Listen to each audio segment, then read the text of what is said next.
हम सभी की ज़िंदगी में एक ऐसा वक्त ज़रूर आता है जब हम कम्प्लीटली होप छोड़ देते हैं। कुछ भी हमारे हिसाब से नहीं चलता। हम कम्प्लीटली डीमोटिवेटेड, स्ट्रेस्ड और डिप्रेस होके बैठ जाते हैं। कोई भी हमें समझने को तैयार ही नहीं।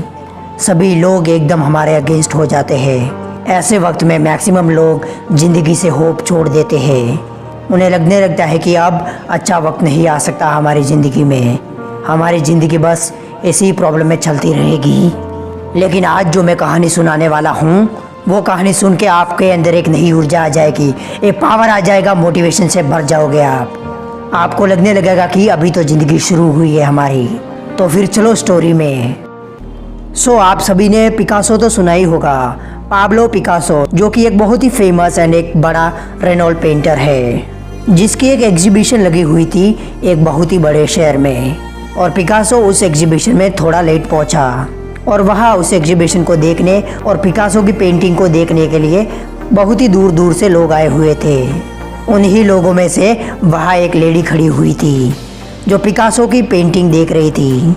और वो लेडी बहुत ही ध्यान और इंटरेस्ट से वो पेंटिंग देख रही थी। और जब वहाँ पिकासो आए तो वो उस लेडी के पीछे खड़े हो गए। और जब वो लेडी पेंटिंग को देखकर टर्न हुई तो उसने पिकासो को अपने सामने देखा and she was like completely mad. और वो पागलों की तरह बोलने लगी, oh Picasso, I am a big fan of you, मैं आपकी बहुत ही बड़ी फ़ैन हूँ एंड ऑल।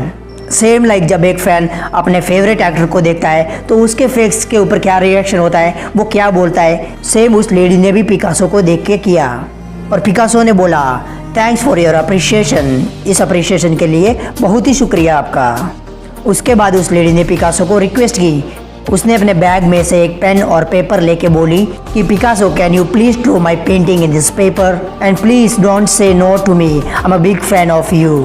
तो पिकासो ने मुस्कुराते हुए उस लेडी से पेन और पेपर लेके कुछ ही सेकंड्स में एक बहुत ही सुंदर, एक ब्यूटीफुल पेंटिंग बना के उसको दे दी। वो लेडी ये देखकर एकदम पागल ही हो गई कि पिकासो ने सिर्फ और सिर्फ 30 सेकंड्स में उसकी इतनी ब्यूटीफुल पेंटिंग कैसे बना दी। पेंटिंग देखकर वो बहुत ही ज़्यादा खुश हुई और पिकासो को अप्रिशिएट करने लगी कि thank you so much for making such a beautiful and marvellous painting for me, thank you so much for that. और वो पिकासो को थैंक्सफुल करके पेंटिंग लेके जाने लगी। और फिर पिकासो ने पीछे से आवाज़ लगाई, excuse me lady, this painting is about 30 millions and you have to pay it now. Picasso ने बेसिकली बोला कि ये जो पेंटिंग है वो 30 मिलियंस की है और आपको इसके लिए पे करना पड़ेगा अभी। और ये सब सुन के वो लेडी वहीं पर गिर पड़ी, वो बेहोश हो गई।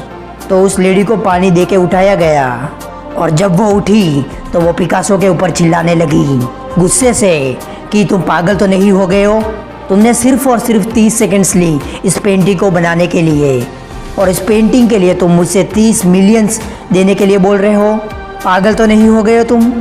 और फिर जब पिकासो ने उस लेडी को जवाब दिया, और वो जवाब आप सभी के लिए बहुत ही काम आएगा ज़िंदगी में और हमेशा हिम्मत देता रहेगा। और पिकासो ने बोला कि एक्सक्यूज़ मी लेडी, ये जो पेंटिंग 30 सेकंड्स में बनाने को मुझे 30 साल लगे, मेरी 30 सालों की मेहनत के कारण आज ये पेंटिंग 30 सेकंड्स में बन पाई और इसके लिए मैं आपसे 30 मिलियन चार्ज कर रहा हूँ। It's not about 30 seconds, it's about I have spend 30 years to draw that painting in 30 seconds. और ये जो लाइन है मुझे हमेशा हिम्मत देती है और आपको भी देगी। इट्स ओके, ज़िंदगी में हमें कभी हार मिलती है, कभी फेलियर फेस करना पड़ता है, परेशानियाँ हमारे ज़िंदगी में आती है और प्रॉब्लम्स, स्ट्रगल्स और ये सब हमारे ज़िंदगी में आना ही आना है। लेकिन हमेशा याद रखना कि अगर आप मेहनत कर रहे हो, हार नहीं मान रहे हो, प्रॉब्लम्स के सामने प्रॉब्लम्स को फेस कर रहे हो, तो आप 101% सक्सेसफुल होंगे। ये बात हमेशा याद रखना कि सक्सेस को आने में वक्त ज़रूर लग सकता है, लेकिन जब आएगा तो आपका वक्त ही बदल देगा। So never give up, keep hard working. बहुत लंबी ज़िंदगी पड़ी है, इसके सामने मैं इतने जल्दी घुटने कैसे टेकूँ। So that's it. जय हिंद, वंदे मातरम, इंकलाब जिंदाबाद, भारत माता की जय, जय हिंद, जय जवान।